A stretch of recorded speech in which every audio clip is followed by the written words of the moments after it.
topic we've all been waiting for and that you voted for is finally here. How to deal with children's big emotions. It will help those who deal with those really overwhelming situations, especially the ones that happen in public. We've all been through or witnessed a child having a supermarket meltdown or not wanting to leave the park. So hopefully you'll learn a skill or two in this video that will help you to manage those situations, but also to help the child build their skills in those scenarios so that they know how to deal with those in future circumstances. So 3 things that we have to remember when we're talking about children's big emotions. The first thing is that a child's prefrontal cortex, which is just the front part of the brain, this part of the brain deals with rational thinking. It also allows us to process emotions and our thought process around those emotions.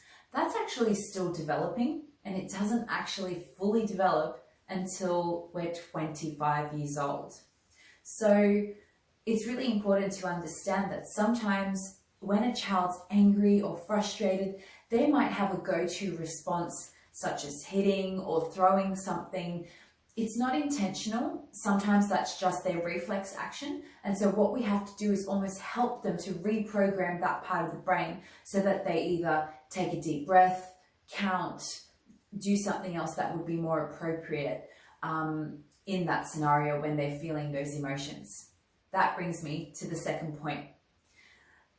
All feelings are accepted, and it's important not to be dismissive of those feelings. So sometimes we have a habit of saying, it's okay, don't worry, you're okay, when clearly a child's not okay. You know, if a child's upset or they're crying, they're clearly visibly upset, and it is really important to acknowledge the fact that they're feeling upset or they're really angry that they have to leave the park. That's a great example when children get really upset. Sometimes we try and rationalize with them, oh, it's okay, don't worry, we'll come back another time. But they're so focused on the fact that they're upset about leaving the park that they can't actually hear what it is that we're saying. So it would be best to go down to the child's level and say, you just don't want to leave the park, you're so upset. It's time to go home, but we can come back another time, and then we'll go on to another skill that you can use after that to help them leave the park. That brings me to the third point.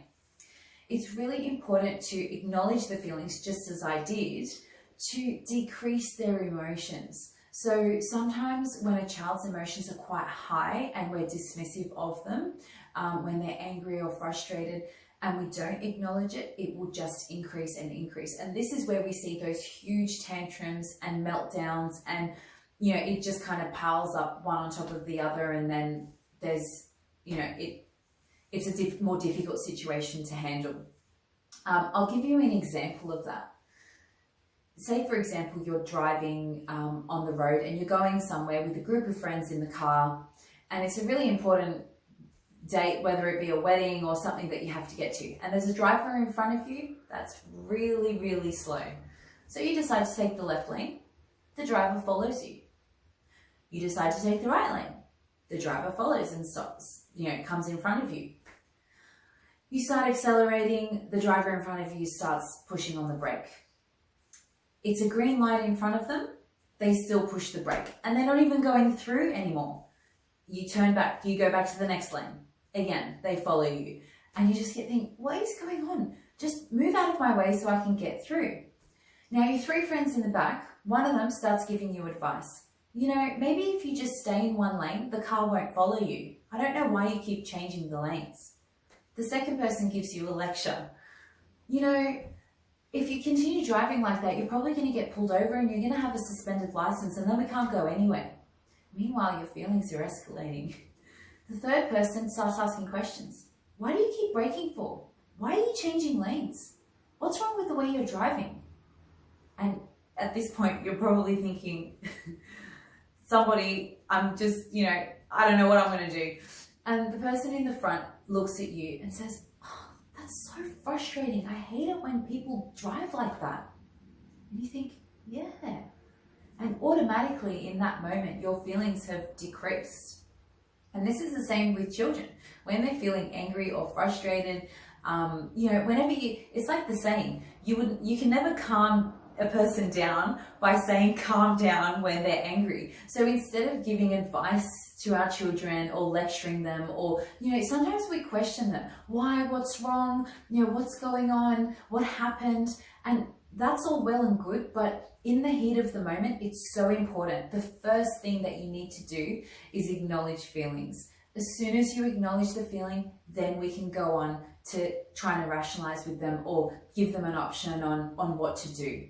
But first and foremost is that you've got to get down to their level and really empathize and acknowledge whatever it is that they're feeling at that moment, so then they can process what's going on. Try it. One of our members actually tried it over the weekend with her child leaving the park. And I wanted to share her story. She attended the Guide and Grow seminar on the weekend. And so she decided to try the skills and see if they worked. And so her story, they were at the park and her child obviously didn't want to leave.